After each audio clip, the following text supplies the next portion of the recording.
علیکم ورحمۃ اللہ وبرکاتہ۔ امید ہے کہ اللہ کے فضل و کرم سے آپ سب خیریت سے ہوں گے۔ ہم ہیں قرآن کے سفر کے ساتھ اللہم فقہنا فی الدین ربی زدنا علما۔ تو چلتے ہیں اپنے سبق کی طرف۔ بسم اللہ الرحمن الرحیم۔ لیس البر، نیکی یہ نہیں، ان تولو کہ تم پھیر لو، وجوہکم اپنے چہرے کو، قبل المشرقی مشرق کی طرف، والمغربی اور مغرب کی طرف، ولیکن البر لیکن نیکی یہ ہے، من آمنا جو ایمان لایا، باللہ اللہ پر، والیوم الآخری اور آخرت پر، والملائکتی اور فرشتوں پر، والکتابی اور کتابوں پر، والنبیین اور نبیوں پر، وآت المال اور دیا مال، علی حبہ محبت سے، ذوی القربى رشتہ داروں کو، والیتامی یتیموں کو، والمساکین مسکینوں کو، وابن السبیل اور مسافروں کو، والسائلین اور سوال کرنے والوں کو، وفی الرقابی اور گردن چھڑانے والوں کو، واقام الصلاۃ اور نماز قائم کرو، وآت الزکوٰۃ اور زکوٰۃ ادا کرو، والموفون اور پورا کرو، بعہدہم اپنے وعدوں کو، اذا عاہدوا جب تم وعدہ کرو، والصابرین اور صبر کرو، فی البأساء جنگ میں، والضراء اور تکلیف میں، وحین الباس جس وقت جنگ ہو، اولئک الذین وہی لوگ ہیں، صدقوا جنہوں نے سچ کیا، واولئک اور وہی لوگ ہیں، هم المتقون جو ڈرنے والے ہیں۔ تاریخ میں یہ بتایا گیا کہ اللہ کو تمہارے چہروں سے کوئی فرق نہیں پڑتا۔ اس آیت کو آیت البر کہتے ہیں کہ یہ قرآن کی مشہور آیات میں سے ایک آیت ہے کہ اللہ یہ دیکھنا چاہتا ہے کہ کون اللہ پر ایمان لاتا ہے اور اطاعت کرتا ہے۔ اب یہاں دو باتوں کا ذکر ہے، حقوق العباد اور حقوق اللہ۔ دیکھا جائے تو دونوں کا تعلق ہی اللہ سے ہے، کیونکہ حقوق العباد کا حکم بھی اللہ تعالیٰ نے دیا ہے۔ حدیث شریف کا مفہوم ہے کہ قیامت کے دن ایک انسان ایسا آئے گا کہ اس نے حقوق اللہ میں کوئی کمی نہیں کی ہوگی، لیکن حقوق العباد میں کمی کی ہوگی، کسی کے ساتھ زیادتی کی ہوگی، ظلم کیا ہوگا، مارا پیٹا ہوگا، کیونکہ وہ دن انصاف کا ہے۔ ایک بے سینگ والی بکری کو بھی سینگ والی بکری سے بدلہ دلایا جائے گا۔ تو اس دن اللہ رب العزت فرمائے گا کہ اس کی نیکیاں اس بندے کو دے دی جائیں جس پر اس نے ظلم کیا، زیادتی کی، حتیٰ کہ اس کی تمام نیکیاں اس کو دے دی جائیں گی، لیکن ابھی تک بدلہ پورا نہ ہوگا۔ پھر اللہ رب العزت فرمائے گا کہ جس پر زیادتی کی گئی اس کے گناہ اس کو دے دیے جائیں، چنانچہ اس کے تمام گناہ بھی اس کو دے دیے جائیں گے، پھر بھی بدلہ پورا نہ ہوگا۔ پھر اللہ تعالیٰ اس کو جہنم میں ڈال دے گا۔ تو حقوق العباد اتنے سخت ہیں کہ اگر کسی بندے کے ساتھ ظلم زیادتی کی تو دنیا میں ہی اس سے معاف کروا دی جائے، کیونکہ آخرت میں اس کی سزا بہت سخت ہے۔ پھر اللہ رب العزت نے فرمایا کہ اپنے مال کو محبت سے دو، رشتہ داروں کو، یتیموں کو، مساکین کو، مسافروں کو، مانگنے والوں کو اور گردن چھڑانے والوں کے لیے۔ محبت سے مراد یہ ہے کہ ایک مال وہ ہوتا ہے جو آپ کسی کو دکھاوے کے لیے دیتے ہو، اور ایک مال وہ ہے جو آپ کسی کو مجبور ہو کر دیتے ہو، اور ایک مال وہ ہے جو آپ کسی پر احسان کرتے ہو اور پھر اس کو جتلاتے ہو۔ تو اللہ رب العزت نے فرمایا کہ اپنا مال دوسرے کو اس طرح دو کہ تم محبت سے دے رہے ہو۔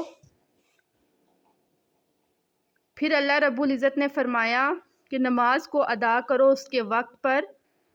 اور اپنے مال کو پاک کرو،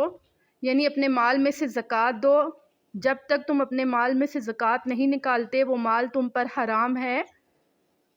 اور اسی طرح اللہ رب العزت نے فرمایا کہ جس نے کسی یتیم کا مال لیا، دنیا میں تو وہ کامیاب ہو گیا کیونکہ حرام میں اللہ نے لذت رکھی ہے،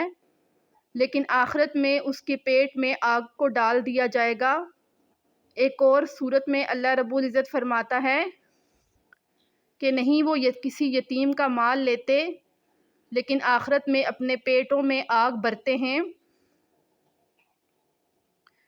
پھر اللہ رب العزت نے فرمایا کہ جو نماز ادا کرے، زکوٰۃ ادا کرے، امانت میں خیانت نہ کرے اور ہر حال میں صبر کرے ہر تکلیف کے بعد، تو اللہ رب العزت نے فرمایا کہ وہی لوگ ہیں ڈرنے والے اور وہی متقین لوگ ہیں۔ یا ایہا الذین، اے لوگو، آمنو، جو ایمان لائے ہو، کتبہ، فرض کیے گئے، علیکم القصاص، تم پر قصاص، فی القتل، قتل کے بدلے میں، الحر، آزاد کو، بالحر، آزاد کے بدلے، والعبد، اور غلام کو بالعبد، غلام کو غلام کے بدلے، والانثی، بالانثی، عورت کو عورت کے بدلے، فمن عفی لہ من اخیہ شیء، جو معاف کر دے اپنے بھائی کو کچھ، فاتباع بالمعروف، اور اتباع کرے اچھے طریقے سے، واداء، ادا کرے، الیہ، باحسان،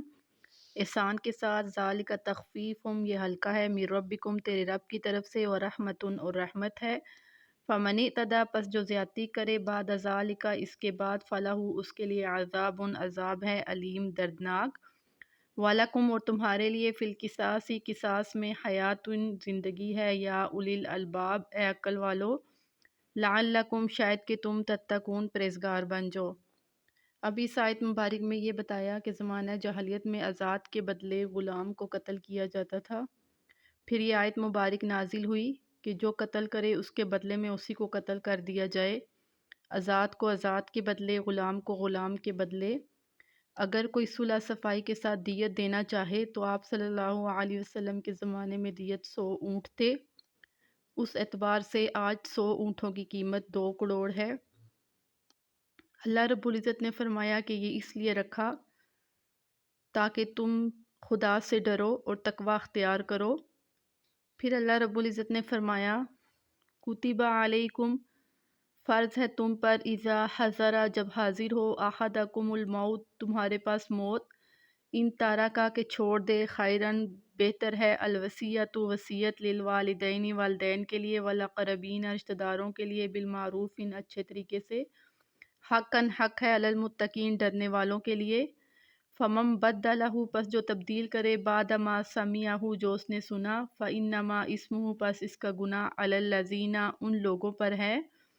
یبدلونہ، جو تبدیل کرتے ہیں، ان اللہ، بے شک اللہ تعالیٰ، سمیع علیم، جاننے والا اور سننے والا ہے۔ فمن خاف، پس جو ڈرا، من موص، وصیت کرنے والے سے، جانفاً، جانبداری کا، او اسمن، یا گناہ کا، فاصلح بینہم، پس وہ صلح کر دے آپس میں، فلا اسم علیہ، پر اس پر کوئی گناہ نہ ہوگا،